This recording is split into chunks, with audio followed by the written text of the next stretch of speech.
নমস্কার, high news আপনাদের সকলকে স্বাগত। আমি শ্রীপর্ণা রয়েছে আপনাদের সঙ্গে। শুরু করছে আজকে নিউজ টুডে।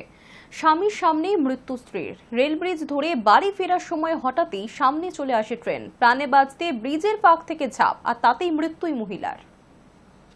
বিধাননগর স্টেশনে নেমে দক্ষিণদ্বারী রেল ব্রিজ ধরে বাড়ি ফিরছিলেন দম্পতি। আচমকাই সামনে চলে আসে ট্রেন। কি করবেন বুঝতে না পেরে ব্রিজের ফাঁক থেকে ঝাঁপ দেন বছর 38-এর ওই গৃহবধূ। ঝাঁপ দেওয়ায় রেল ব্রিজের লোহার পিলারে তার মাথা ফেটে যায় বলে জানান স্থানীয় বাসিন্দারা। ঘটনাকে কেন্দ্র করে তুমুল শোরগোল ছড়ায় এলাকায়। খবর পেয়ে ঘটনাস্থলে আসে পুলিশ। রেল ব্রিজের নিচে রক্তাক্ত অবস্থায় পড়ে থাকা মহিলার মৃতদেহ নিয়ে যাওয়া হয় আরজিকর হাসপাতালে। জানা গিয়েছে লেকটাউনের নেহেরু কলোনির বাসিন্দা সুষমা প্রসাদ শুক্রবার সকাল 7টা নাগাদ স্বামীর সঙ্গে বিধাননগরে 2 নম্বর প্ল্যাটফর্মে নামেন তিনি। এরপর 5 নম্বর দক্ষিণদ্বারী রেল ব্রিজ ধরে এগোচ্ছিলেন দম্পতি। আচমকাই চলে আসে ট্রেন। হতচকিত হয়ে পড়েন ওই বধূ। কি করবেন বুঝতে পারেন না। শেষ পর্যন্ত কিছু না ভেবেই প্রাণে বাঁচতে রেল ব্রিজের ফাঁক থেকে নিচে ঝাঁপ দেন তিনি, আর তাতেই মৃত্যু হয় মহিলার। রক্তাক্ত অবস্থায় মহিলাকে উদ্ধার করে নিয়ে যাওয়া হয় আরজিকর মেডিকেল হাসপাতালে। সেখানেই চিকিৎসকেরা তাকে মৃত বলে ঘোষণা করেন। Hi News Network. এবার থেকে রবিবার করে বন্ধ থাকবে ইস্ট ওয়েস্ট মেট্রোর পরিষেবা। 23শে মার্চ থেকে শুরু করে আপাতত প্রত্যেক রবিবার বন্ধ থাকছে হাওড়া ময়দান থেকে সল্ট লেক সেক্টর 5 পর্যন্ত ইস্ট ওয়েস্ট মেট্রোর গ্রিন লাইন পরিষেবা। এবার থেকে রবিবার করে বন্ধ থাকবে ইস্ট ওয়েস্ট মেট্রোর পরিষেবা। মেট্রো রেল সূত্রে খবর, বউবাজার অংশ জোড়া হচ্ছে, আর সেই কারণেই সিগন্যালিং এর কাজ চলবে। ফলে 23শে মার্চ থেকে শুরু করে আপাতত প্রতি রবিবার বন্ধ থাকবে হাওড়া ময়দান থেকে সল্টলেক সেক্টর 5 পর্যন্ত ইস্ট ওয়েস্ট মেট্রোর গ্রিন লাইন পরিষেবা। পরবর্তী নির্দেশিকা জারি না হওয়া পর্যন্ত রবিবার করে ওই লাইনে মেট্রো পরিষেবা পাওয়া যাবে না। এর আগে 2 দফায় মোট 8 দিন বন্ধ ছিল ইস্ট ওয়েস্ট মেট্রো পরিষেবা। বউবাজারের অংশ জুড়তে চলেছে গ্রিন লাইনের সঙ্গে। এর আগে সপ্তাহে নির্দিষ্ট দিন থেকে রবিবার পর্যন্ত 4 দিন ও আগামী সপ্তাহে বৃহস্পতিবার থেকে রবিবার পর্যন্ত আরও 4 দিন বন্ধ ছিল হাওড়া ময়দান থেকে এসপ্ল্যানেড এবং শিয়ালদা থেকে সেক্টর 5 রুটে মেট্রো চলাচল। গত বছরই চালু হয়েছে ইস্ট ওয়েস্ট মেট্রোর হাওড়া ময়দান থেকে এসপ্ল্যানেড পর্যন্ত অংশের পরিষেবা। আগেই যাত্রী পরিষেবা চালু হয়েছে শিয়ালদা থেকে সেক্টর 5 পর্যন্ত অংশে, কিন্তু এখনো জোড়া যায়নি মাঝের অংশ, অর্থাৎ শিয়ালদা থেকে এসপ্ল্যানেড পর্যন্ত অংশের কাজ এখনো সম্পূর্ণ হয়নি। 2019 সালে ইস্ট ওয়েস্ট মেট্রোর কাজ চলাকালীন বউবাজারে দুর্গা পিতুরি লেনে ঘটে যায় বড়সড় বিপর্যয়। মাটির নিচ দিয়ে মেট্রোর টানেল তৈরির কাজ চলাকালীন ফাটল ধরে যায় বহু বাড়িতে। এর ফলে সাময়িকভাবে বন্ধ করে দিতে হয় ওই অংশের কাজ। আর কাজ শেষ না হওয়ায় স্বাভাবিকভাবেই নির্দিষ্ট সময় চালু করা যায়নি যাত্রী পরিষেবা।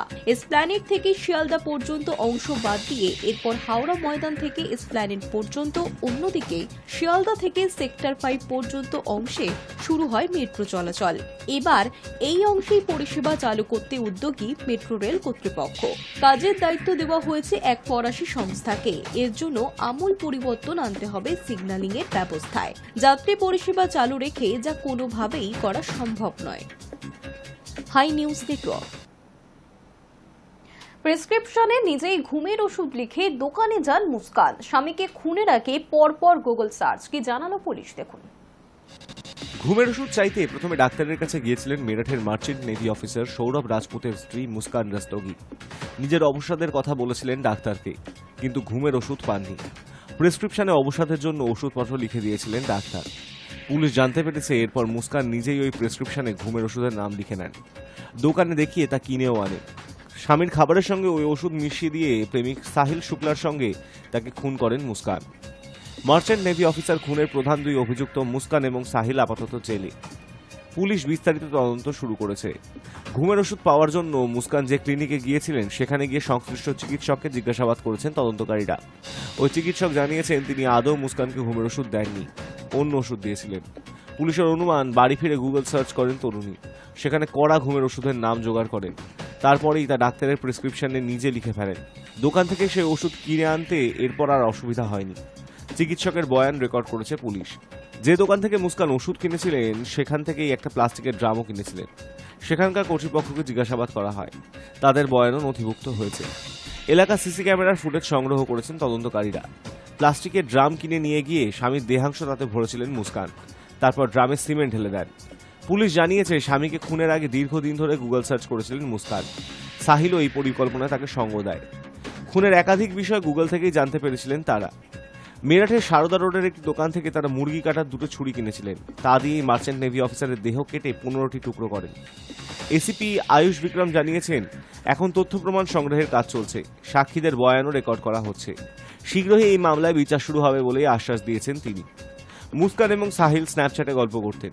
সেই চ্যাটের অধিকাংশই তারা মুছে ফেলেছেন। সেগুলি উদ্ধারের চেষ্টা চালাচ্ছে পুলিশ। 2016 সালে সৌরভ এবং মুস্কানের বিয়ে হয়। স্ত্রীর জন্য চাকরি ছেড়ে ভাড়া বাড়িতে থাকতে শুরু করেছিলেন সৌরভ। তাদের কন্যা সন্তান জন্মানোর পর সংসারের প্রয়োজনে সৌরভ আবার বিদেশে চাকরি করতে যান। লন্ডন থেকে কিছুদিন আগেই ফিরেছিলেন। স্ত্রী এবং কন্যার জন্মদিন পালনের পরিকল্পনা ছিল তার আগেই প্রেমিকের সঙ্গে মিলে সৌরভকে খুন করেন মুস্কান। তার বাবা মা জানিয়েছেন তারা মেয়ের মৃত্যুদণ্ড চান। Hi News Network. বারংবার নোটিশ দেওয়ার সত্ত্বেও ঋণ পরিশোধ করেননি এক শিক্ষকের ঋণ পরিশোধ না করায় বাড়ির দখল নিল মুর্শিদাবাদ সমবায় ব্যাংক। মুর্শিদাবাদ জেলার লালবাগে কুর্সিতলার ঘটনা। জানা যাচ্ছে, পেশায় শিক্ষক অরূপ রায় 2016 সালে জেলা কেন্দ্রীয় সমবায় ব্যাংক থেকে 25 লক্ষ টাকা ঋণ নিয়েছিলেন। একবার কিস্তি দিলেও এরপর থেকে আর টাকা দেননি তিনি। ব্যাংকের তরফে বারংবার নোটিশ দেওয়ার পরও কোনো পাত্তা দেননি ওই শিক্ষক। 2023 সালে ব্যাংক কর্তৃপক্ষ সমবায় আইন অনুযায়ী তার বাড়ির সিম্বল পজিশন গ্রহণ করে। দীর্ঘদিন আইনি প্রক্রিয়া চলতে থাকলেও তার কোনো হেলদোল হয়নি। ফলে ব্যাংক কর্তৃপক্ষ জেলা শাসকের দ্বারস্থ হন। আর শেষ পর্যন্ত লালবাগ মহকুমা শাসকের ম্যাজিস্ট্রেট আদালতে মুর্শিদাবাদ পুলিশের সাহায্যে ব্যাংক আধিকারিকেরা উপস্থিত থেকে জেলা শাসকের নির্দেশ মেনে ওই শিক্ষকের বাড়ি অধিগ্রহণ করে। এই হচ্ছে মুর্শিদাবাদ জেলা কেন্দ্রীয় সমবায় ব্যাংক,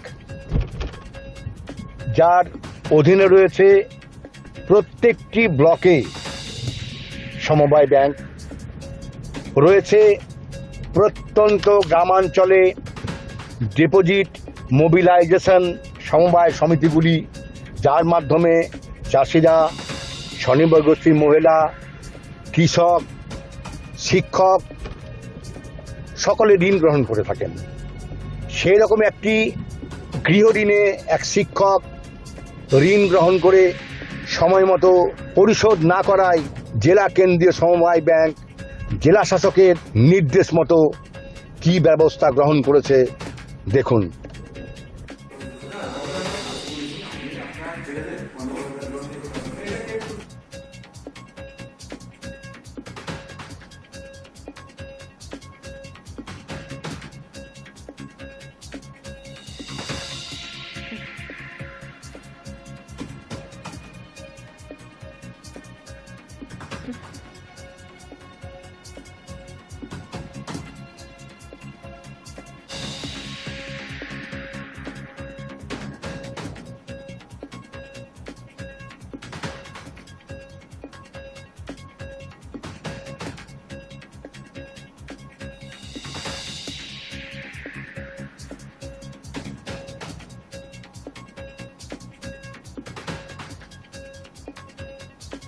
বহরমপুর থেকে সিনিয়র সাংবাদিক মানবেন্দ্র চক্রবর্তী, হাই নিউজ, নির্ভীক, নিরপেক্ষ। এই হচ্ছে হীরক রাজার সেই বিখ্যাত ডায়লগটার কথা মনে আছে? ওরা যত বেশি পড়ে তত বেশি জানে, তত কম মানে। এবার সেই সংলাপকেই বাস্তবে পরিণত করতে চলেছেন ডোনাল্ড ট্রাম্প। আমেরিকার শিক্ষা দপ্তর পুরোপুরি বাতিলের পথে এগোচ্ছেন তিনি। আগেই বৃহস্পতিবার আদেশনামায় স্বাক্ষর করে তা কার্যকরও করলেন। ডোনাল্ড ট্রাম্পের নির্দেশে বন্ধ হয়ে গেল আমেরিকার শিক্ষা দফতরটাই। আর এই নির্দেশ কার্যকর হওয়ার ফলে শিক্ষার খাতে আর কোনো ব্যয় বরাদ্দ করবে না আমেরিকার কেন্দ্রীয় প্রশাসন। এর ফলে সরকারি অনুদানের উপর নির্ভরশীল শিক্ষা প্রতিষ্ঠানগুলি বিপদে পড়ল বলেই মনে করা হচ্ছে। পরবর্তীত পরিস্থিতি শিক্ষা সংক্রান্ত সিদ্ধান্ত নেবার ভার ফের তুলে দেওয়া হচ্ছে আমেরিকার প্রদেশগুলির উপর। স্থানীয় প্রশাসনই এবার আমেরিকার শিক্ষা সংক্রান্ত বিষয়গুলি নিয়ে মাথা ঘামাবে। 1979 সালে আমেরিকার শিক্ষা দপ্তরকে কেন্দ্রীয় প্রশাসনের নিয়ন্ত্রণে আনা হয়েছিল। এবার সেই দপ্তরেই তালা ঝোলালেন ট্রাম্প। বৃহস্পতিবার আদেশনামায় সই করে ট্রাম্প ট্রাম্প জানিয়েছেন, আমরা শিক্ষা দপ্তর বন্ধ করতে চলেছি, যত দ্রুত সম্ভব এটা হবে, আর এই দপ্তর রেখে ভালো কিছু হচ্ছিল না। একই সঙ্গে তিনি জানিয়েছেন, আমেরিকায় শিক্ষা সংক্রান্ত বিষয়ে যাবতীয় সিদ্ধান্ত নেওয়ার ভার তিনি তুলে দিচ্ছেন প্রদেশগুলির হাতে। আমেরিকার প্রচলিত বিধি অনুযায়ী মার্কিন কংগ্রেস বা আইনসভার অনুমতি ব্যতীত কোনো প্রশাসনিক দপ্তর খোলা বা বন্ধ করা যায় না, কিন্তু প্রেসিডেন্ট আদেশনামায় স্বাক্ষর করলে সংশ্লিষ্ট দপ্তরের কর্মীদের বেতন এবং অন্য ব্যয় বরাদ্দ বন্ধ হয়ে যায়। আমেরিকার এই দপ্তরে এতদিন 4200 জনের বেশি কাজ করতেন। সংবাদ সংস্থা রয়টার্সের প্রতিবেদন অনুসারে সম্প্রতি এই দপ্তরের জন্য 25,000 কোটি মার্কিন ডলার, ভারতীয় মুদ্রায় প্রায় 22 লক্ষ কোটি টাকা বরাদ্দ করা হয়। এবার এই বরাদ্দই বন্ধ হতে চলেছে। দ্বিতীয়বার আমেরিকায় প্রেসিডেন্ট হয়ে প্রশাসনিক ব্যয়ে লাগাম পড়ানোর কথা জানিয়েছিলেন ডোনাল্ড ট্রাম্প। মনে করা হচ্ছে সেই পরিকল্পনারই অংশ শিক্ষা দপ্তর বন্ধ করে দেওয়া। নির্বাচনী প্রচারেও এই দপ্তর বন্ধ করার প্রতিশ্রুতি শুনিয়েছিলেন তিনি। গত ফেব্রুয়ারি মাসে জানিয়েছিলেন দ্রুতই তিনি এই কাজ সারতে চান। কোনো সংবাদ মাধ্যমের প্রতিবেদন অনুসারে প্রথমবার প্রেসিডেন্ট হয়ে শিক্ষা দপ্তরে তালা ঝোলাতে চেয়েছিলেন ট্রাম্প, কিন্তু প্রশাসনিক জটিলতায় সেবার এই কাজ করতে পারেননি তিনি।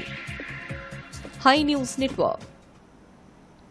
3 দিনের ইসরায়েলি হামলায় গাজায় নিহতের সংখ্যা 600 ছুঁয়ে ফেলল, আহত 1000-এরও বেশি। প্রায় 2 মাসের যুদ্ধবিরতিতে একতরফাভাবে ইতি টেনে গত মঙ্গলবার গাজা ভূখণ্ডে হামলা শুরু করেছিল ইসরায়েলের সেনা। টানা 3 দিনের ক্ষেপণাস্ত্র ও বিমান হামলায় 200 জন শিশুসহ 600 জনের বেশি প্যালেস্তাইনি নাগরিকের মৃত্যু হয়েছে বলে শুক্রবার জানিয়েছে স্বশাসিত গাজা কর্তৃপক্ষের স্বাস্থ্য দপ্তর। নিহতদের মধ্যে রয়েছেন স্বাধীনতাপন্থী প্যালেস্তাইনি সংগঠন ও হামাসের নেতা তথা গাজার প্রশাসনিক প্রধান এসাম আল দালিস, অভ্যন্তরীণ বিষয়ক দফতরের প্রধান মাহমুদ আবু ওয়াতাফা, নিরাপত্তা বিষয়ক প্রধান বাহজাত আবু সুলতান। এছাড়াও গুরুতর আহত হয়েছেন 1050 জন প্যালেস্তাইনি। এর মধ্যে বৃহস্পতিবার থেকে ইসরায়েলের সেনা জলপথে অভিযান শুরু করায় হতাহতের সংখ্যা আরও বাড়তে পারে বলে আশঙ্কা করা হচ্ছে। গত 19 জানুয়ারি থেকে শুরু হওয়া যুদ্ধবিরতি ভেঙে রমজানের মধ্যেই গাজায় একতরফা হামলা শুরুর জন্য অবশ্য হামাসের সন্ত্রাসবাদী তৎপরতা রক্ষার যুক্তি দিয়েছে তেল আবিব। ইসরায়েলের প্রধানমন্ত্রী বেঞ্জামিন নেতানিয়াহুর সরকার জানিয়েছে আমেরিকার প্রেসিডেন্ট ডোনাল্ড ট্রাম্পের দ্রুত স্টিভ উইটকফ ও মধ্যস্থকারীদের দেওয়া প্রস্তাব প্রত্যাখ্যান করে হামাসের বাকি পণবন্দীদের মুক্তি দিতে অস্বীকার করেছে। তার জবাব দিতেই এই হামলা। ইসরায়েলের প্রধানমন্ত্রী বেঞ্জামিন সরকারের দাবি, হামাসের কাছে এখনও 59 জন পণবন্দী রয়েছে, যাদের মধ্যে অন্তত 24 জন জীবিত বলে ইসরায়েল গোয়েন্দাদের সূত্রে পাওয়া তথ্যতে জানা যাচ্ছে। নেতানিয়াহু বুধবার ঘোষণা করেছেন এবার শুধু বন্দুকের মাধ্যমেই হামাসের মোকাবিলা করা হবে। Hi News Network. শেষ মুহূর্তে ভিনির গোলে জয় ব্রাজিলের। নেশনস লিগে জার্মানি হারিয়ে দিল ইতালিকে। একদিকে নেশন লিগ, অন্যদিকে বিশ্বকাপের যোগ্যতা অর্জন পর্ব। বিশ্বের 2 প্রান্তে দেশের হয়ে লড়ছেন ফুটবলাররা। বৃহস্পতিবার রাতে একদিকে ব্রাজিল ভিনিসিয়াস জুনিয়রের শেষ মুহূর্তের গোলে জয় পেল, অন্যদিকে জার্মানি হারিয়ে দিল ইটালিকে। বিশ্বকাপ যোগ্যতা অর্জন পর্বে লাতিন আমেরিকার গ্রুপ পর্বে জয় পেল ব্রাজিল, কলম্বিয়াকে হারালো 2-1 গোলে।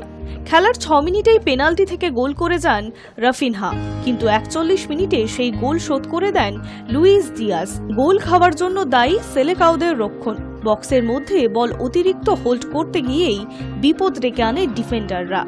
ব্রাজিলের জয়ের গোল আসে খেলার শেষ অতিরিক্ত সময়ে। 99 মিনিটে দলকে জয়সূচক গোল করে দেন রিয়াল মাদ্রিদ তারকা ভিনিসিয়াস জুনিয়র। দ্বিতীয়ার্ধে খেলার আধিপত্য ছিল কলম্বিয়ারই। একাধিক সুযোগ পেয়েছিল তারা, কিন্তু গোল আসেনি। বরং খেলার একেবারে শেষ মুহূর্তে গোল করে দলকে মূল্যবান 3 পয়েন্ট এনে দেন ভিনিসিয়াস।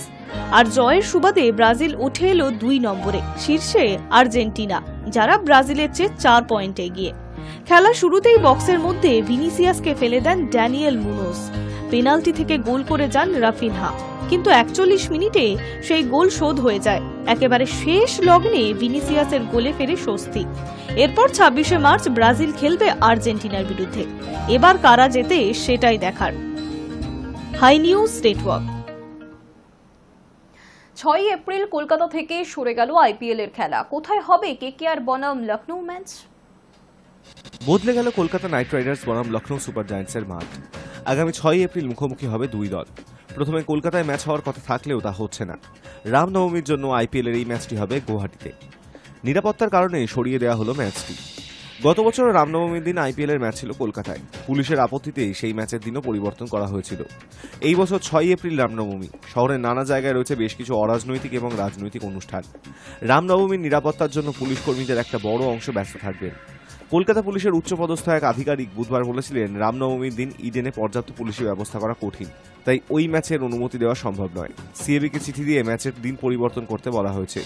বিষয়টি নিয়ে মঙ্গলবার সিএবি সভাপতি স্নেহাশিস গঙ্গোপাধ্যায়ের সঙ্গে বৈঠক করেছিলেন কলকাতা পুলিশের আধিকারিকেরা। কলকাতা পুলিশের বক্তব্য প্রসঙ্গে বুধবার সিএবি সভাপতি স্নেহাশিস গঙ্গোপাধ্যায় বলেছিলেন, পুলিশ পরিষ্কার জানিয়েছে 6 এপ্রিলের ম্যাচে নিরাপত্তা দেওয়া সম্ভব নয়।